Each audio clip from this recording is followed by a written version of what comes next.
Hey everybody, David from Merka here for another Merka Moment.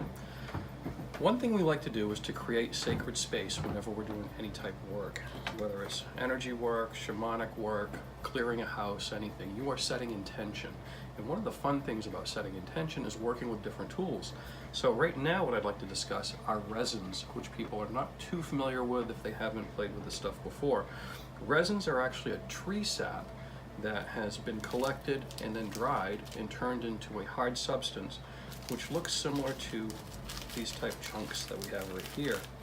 This is dragon's blood. Dragon's blood comes from a tree. If you Google dragon's blood, you can see the tree. It's a prehistoric looking tree. It's really cool looking, and then when they slice into the bark, red liquid comes out that looks like blood, hence the name dragon's blood. The scent is very unique and most people like it. And we also have different ones that are made out of pinyon and multiple different resins that are available. Copal is another one that most people are familiar with. So in order to work with those, you have to have some type of ignition. So we use charcoal. Swift Light is one of the ones that works well for us. And what you do is you would take the charcoal briquette out of the container. Some of them have an accelerant in it, so it lights pretty quickly and burns. Where other ones are non-accelerant, and it takes a little bit more practice to get it lit, and it lasts a lot longer. These are from Japan. So once you have your charcoal, I would suggest using a lighter because matches burn too quickly. You would take this and you would hold it underneath, touching the flame to it, and it will ignite and spark.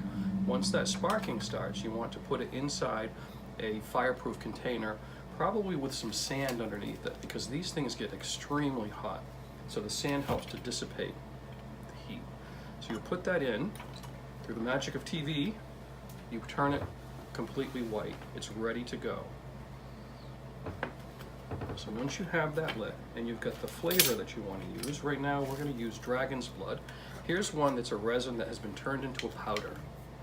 And you would take just a little bit, depending on how much you want for an aroma, a little bit in a spoon. You would dump it on top of the charcoal, give it a moment, and there you go. You've got a great scent that's filling the air, cleaning the area, charging the area.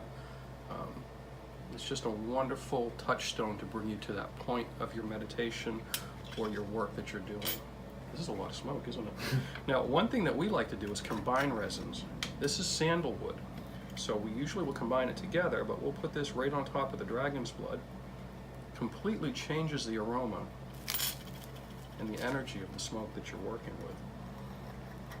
Now, you want to be safe whenever you're using anything that's with fire and heat, so make sure you have a good container to put this in. Put it on the top, and there you are. Thanks for stopping by, creating community one Merka bite at a time.